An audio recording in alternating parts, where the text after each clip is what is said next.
Welcome to Edmonds Election Watch 2015. I'm your host, Teresa Wippel. In the studio with us, we have Alicia Crank, who is running for Edmonds City Council Position 5. Alicia, welcome to the program. Thank you, Teresa. We want to start out by having you talk a little bit about yourself and why you're running for City Council. Sure, absolutely. You know, I'm relatively new to Edmonds. I moved here about a year and a half ago and really fell in love with the city as soon as I hit downtown, saw the views, saw everything, and it really reminded me of my former hometown. So as I decided to get involved in the city, getting on the Sister Cities Commission, and really just kind of getting a better understanding for how the city was running, I started having deja vu moments.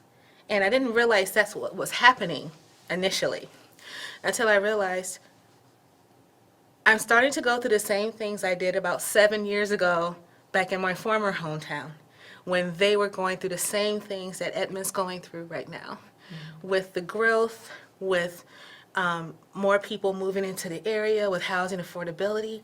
And I said, how can I take what I've gone through and learned and be able to apply that here so that Edmonds can hopefully make some really good decisions that are going to come down the road and to avoid some really bad ones that also happened.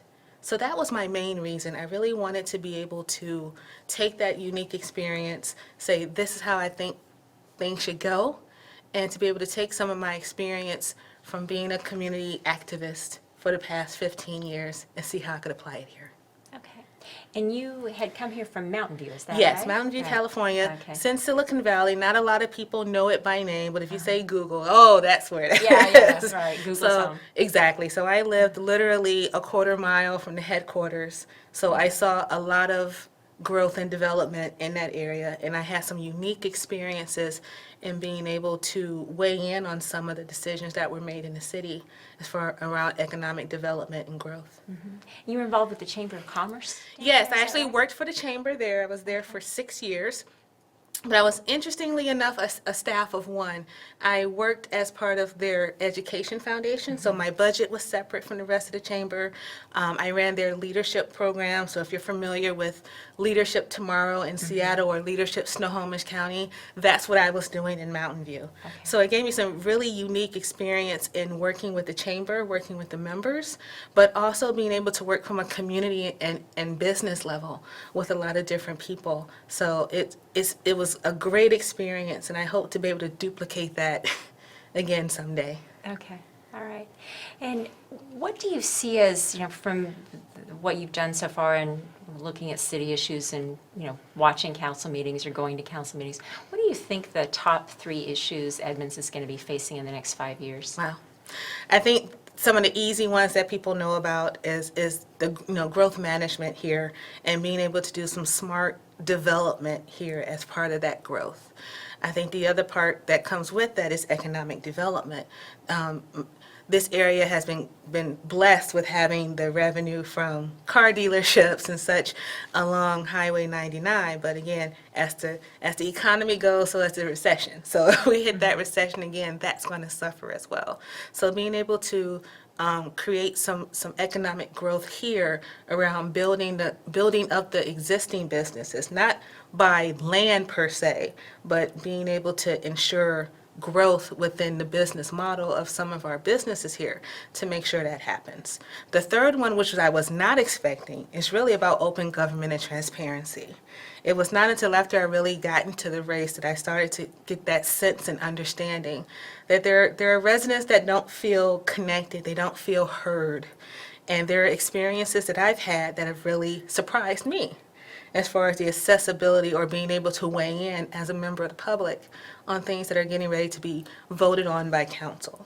So I think that is the foundation of the other 2 and everything else. Okay.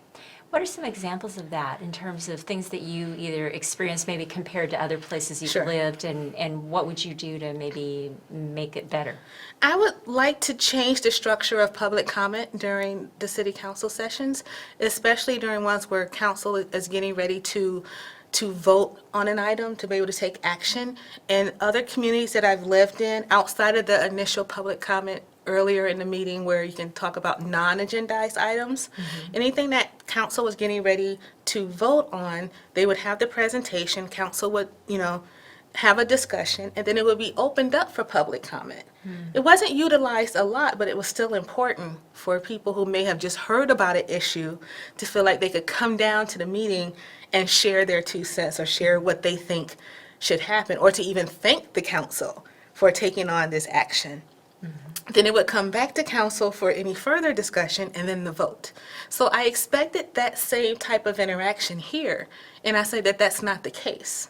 So it's more kind of a spectator sport, if you will, the night of council. So unless you know to download packets and email in early, which the average resident just doesn't have the time to do, it can be pretty frustrating. So as a resident, I would really love to see that to be changed. Okay. And this was a question I was going to ask later, but it kind of fits in with the whole theme, kind of related to the open government topic. Sure. Executive sessions, there have been some who have said that they think maybe there are too many of them, or that there isn't enough transparency around kind of the outcomes. Obviously there are reasons for executive sessions at the Right. time. But do you have any thoughts, on that at this point, as what you know? There does seem to be a lot that I've never seen in other communities that I've lived in before. But I also somewhat attribute that to some of the reactiveness of decisions that have happened, because of that spectator-ish sense of council meetings, where they're reacting to things after the fact, because maybe they didn't have all the information, or, they're getting information after they've made the vote, or maybe after a decision has been made. So now they have to kind of backtrack and undo something that was done. So I see that correlation.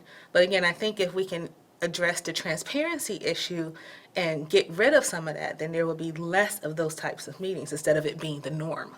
Yeah, okay. One of the things that has come up in conversation a fair amount of time has been just the financial footing of the city, and the fact you alluded to it in your earlier comment, but what do we do when the budget goes into the red, as everybody says that's eventually going to happen? We Right. have streets that haven't had repairs for an awfully long time, and there's no money to fix them. Do you have any thoughts at this point about maybe some solutions for some of those problems in terms of generating some revenue, or figuring out a way to get the budget in the black over time? One of my topics in my candidate statement was talking about Destination Edmonds. So what the heck is that? So Edmonds, especially downtown, has this unique situation where they have a revitalized downtown. They have traffic, whether they want it or not, of people coming through because of the ferry system. How do we capture those people? They're here. We can't make them go away. So how do we capitalize on that? So I would love to see something that could happen where, the conversation has changed, where there is a Destination Edmonds. You're already coming here. I work in Northgate area. And when my coworkers want to go somewhere after work, we either stay in Northgate, or some want to go further south into traffic, even though some of them are coming back here to get on the ferry. Oh, wow. And it's no, we can do this in Edmonds. You're already coming this way. Let's try to make something happen there. And so I've been able to convince some of those folks that, we can do this here, and we can have a happy hour here, and we can actually go on the beach and be by the waterfront and, have a nicer time and not have to pay for parking. How awesome is that? Of course, that creates a parking issue, but then I think that's something else that we build upon, saying, okay, now that we know that we're creating this economic development of having people spend their money here before they leave, how do we mitigate the other situations? So I think it's really about building upon what we already have. One of the things I did recently was I reached out because of your article that you did with the Economic Development Commission in their work session. Is it would be great if they could now kind of officially become a group that does these task force sessions, where one focuses on Perrinville, or one focuses, and another one focuses on, Five Corners, and figure out how to best build up those areas, and figure out what the business owners and the residents would like to see, and build up those areas as well for creating that economic growth. So that, again, Destination Edmonds isn't just downtown anymore. It's these other areas that can prosper as well. Right, right. Okay. And tourism, I think, is something that a lot of people have talked about, Right. and there's been a lot of discussion, and so I think that's definitely an issue of And it's interest to a lot built of in. You people. have the people coming here. A Yeah. lot of communities I've lived in, especially my last community, is about how do you get people there? You know, Mountain View had to go through a revitalization of their downtown, and now a lot of people go there before they go to neighboring cities that are bigger because of the litany of restaurants and businesses that they can visit and be there, you know, late into the evening. But again, the downtown is similar as to here, where it's residential. You're surrounded by residential, and they were able to create a partnership that makes that work for them. Let's talk about a few hot button issues, which I know you probably are fairly familiar with since Sure. you've been following the council. The Sunset Avenue walkway. Yes. That is something that, of course, you know, there's a temporary configuration right now. They paved it, they put some striping down, they've got some diagonal parking that people don't seem to really care Yeah. for the most part. And of course, a decision will be made at some point later in the year about what to do with it, whether to make it permanent or reconfigure it. What is your thinking about that at this point? I think it has to be reconfigured. For the main part is that those that are not happy with it are people that are there permanent. They're people that are owning their homes down there. This is what's affecting them on a daily basis. So when you're making these types of decisions, it's not just making the knee-jerk or the immediate reaction to, oh, this will be good. How does it affect people beyond that decision? I have a philosophy about decision plus two. Meaning, after I've figured out what I think it is we should do, I think about what happens after that, and then what happens after that, and if it makes sense. In this case, those that live down there, for the most part, don't seem to be happy about it. So how do we redo this? How do we figure out the best way that makes everybody happy, as opposed to those who are only going to be there for a few hours and they're out of there, and those who live there continue to have this frustration.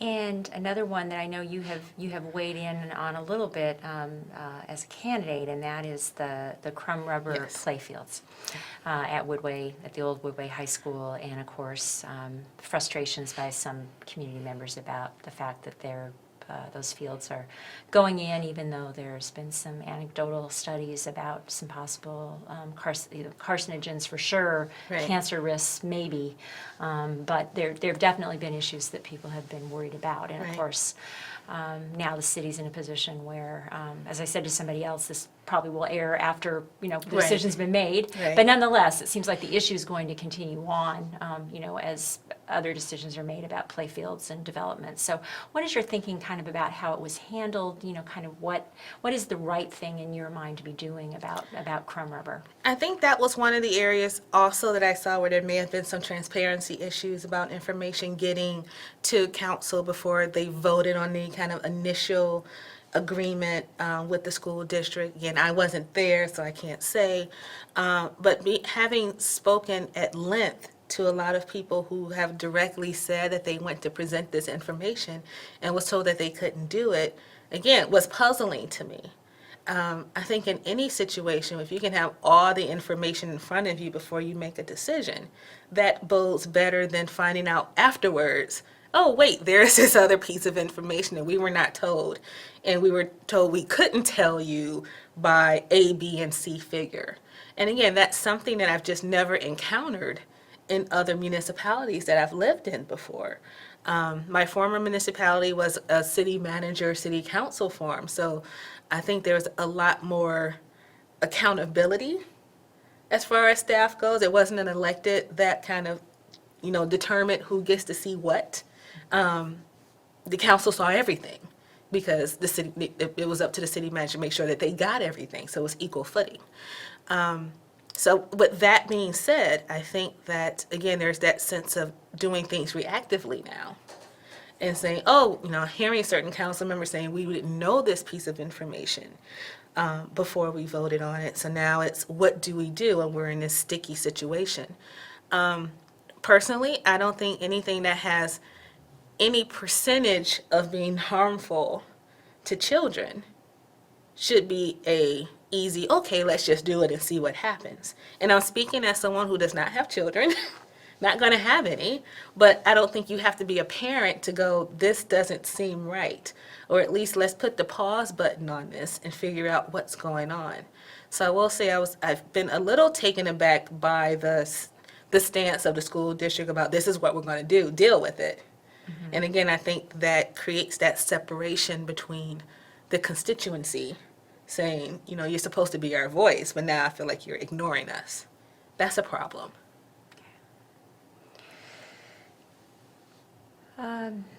What, you know, as somebody who's relatively new in town, Yeah.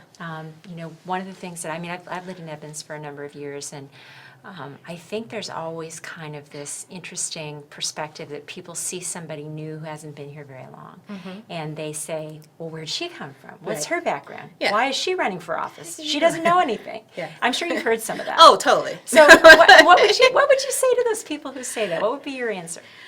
I think my short answer is I'm new to this city, but I'm not new to serving my community. Where every place I've been, I've thoroughly served it, and I've come from a place of common sense isn't geographical.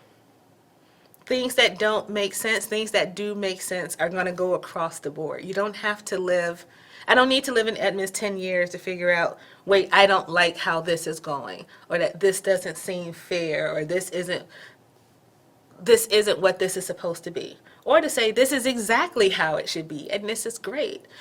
I'm actually happy being a newcomer in the sense that I'm not tied to any history of how things are supposed to go, or, you know, well, this is just how we do things, so this is how it should be done. And I think that, coupled with coming into a new community that's going down the same road as my former community, and to say, I see what's about to come down. I see what's about to happen. And I know there are things that you haven't thought about yet that are coming down the pipeline. And so being from someplace else that went through that, I think is a benefit. One of the things I saw earlier today that really stunned me, but at the same time, I was like, oh my God, this could be Edmonds in 10 years, is seeing my former community have a council meeting this week where there were over 300 people in attendance because they want the city to do something about rent stability and, you know, rent control issues, and doing something because they're seeing residents that have seen their rents double in 3 years and want the city to do something about it. And as I, you know, shared with my friends there and responded to their Facebook post, like, I'm there with you in spirit, I know, because that was one of the reasons why I moved here, was the affordability issue. And I said, Edmonds might face this in the next 10 years, the way that things are going. How do we start looking at that now to make sure that that doesn't happen? So if you could say one thing, and you may have sort of addressed this, but one thing that you think you would bring to the council, one strength that maybe people just wouldn't maybe know about you, what would that be? Big picture thinking. And again, I think that comes from my career both in institutional banking, in nonprofit management, and wealth management. You have to think beyond yourself, and you have to think beyond the immediate issue. You have to look down the road and go, what's going to work beyond the initial decision? In running the Leadership Mountain View program, I was able to come up with a formula that worked every year. But when you have 30 different A-types, and they'll admit to that, starting up every 9 months, you know, you have your foundation, but you know you're going to have to tweak things along the way. And so I think knowing that that's the case, to know that there is just no one 100% way that something's going to go right, it's okay to know that you have to make those bigger decisions, and you have to look beyond the immediate people that you're trying to serve. You're never going to make everyone happy, but you can hopefully have people understand that you thought about it. And I think that is major, especially when you're running a community, when you're being trusted by the rest of those folks in the community to go, well, this didn't quite go the way that I wanted to, but I trust her method. I trust that she thought about the bigger picture. So that's what I would hope people would see. And again, just looking at things a little differently or a little fresher, because I am someone coming from outside of the norm and saying, why didn't we think of that? You know? Right. So those are the things I'm hoping for. Not to say that things are being done wrong. I'm never saying that. It's just, what could we be doing better, and how can we do it maybe a little different? Okay. All right. Well, this is now your opportunity to address the voters and tell them why you deserve their vote, and I'm just going to let you do that. Awesome. Well, I hope that through this interview and through other community forums and just listening to what I've had to say, that you understand that I'm not new to this situation, that I really want to serve my community in the best way possible, whether it's through being able to go through or even to be able to share what I've gone through in other communities to say, this is what's coming down the pipeline here. I'm not new to serving my community.